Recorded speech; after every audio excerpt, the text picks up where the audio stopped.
నిండు నూరేళ్ల సావాసం. ఈరోజు ముఖ్య విశేషాలేంటో చూద్దాం. అమర్ మిస్ అమ్మను తీసుకుని బయటకి వెళ్ళిపోతాడు. రాతోడు పిల్లలను స్కూల్ దగ్గర డ్రాప్ చేయడానికి వెళ్ళిపోతాడు. అదే మంచి టైం అనుకొని ప్రచాండ బుజ్జమ్మను చంపాలనుకుంటాడు.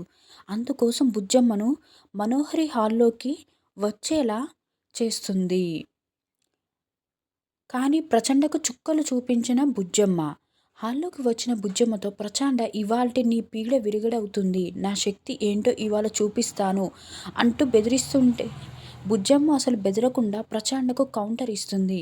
షాక్ తిన్న ప్రచండ వెంటనే మంత్రాలు చదివి తన శక్తులను బుజ్జమ్మ మీదికి ఉసుగొల్పుతాడు. అయితే బుజ్జమ్మ ఏమీ కాదు. కానీ పక్కనే ఉన్న మనోహరి చంబా గాల్లోకి ఎగిరి పైనే ఉండిపోతారు. అది కూడా తలకిందులుగా. దీంతో మనోహరి భయంకరంగా, ప్రచండ నీ మంత్రాలు మా మీద పనిచేస్తున్నాయి. ఆ పిల్లను నీ మంత్రాలు టచ్ చేయలేదు అంటుంది. చంబా కూడా వెంటనే నీ మంత్రాలు ఉపసంహరించుకో ప్రచండ, లేదంటే మేము బలి అయిపోయేటట్టు ఉన్నాము అంటూ ఏడుస్తుంది.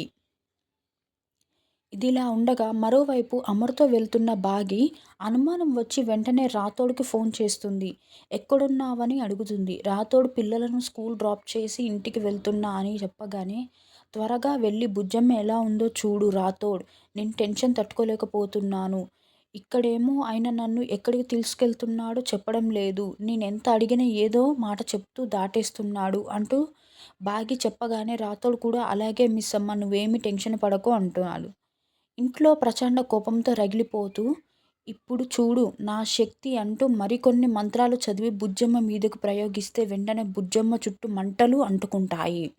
కిటికీలోంచి అంతా చూస్తున్న గుప్తా షాక్ అవుతాడు. బాలిక, ఇప్పుడు ఎలా తప్పించుకుంటావని బాధపడుతుంటాడు.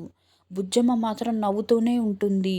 నీ మంటలు నన్నేం చేయలేవు అంటూ వార్నింగ్ ఇస్తుంది. మనోహరి చంబా మాత్రం భయంతో వణికిపోతుంటారు.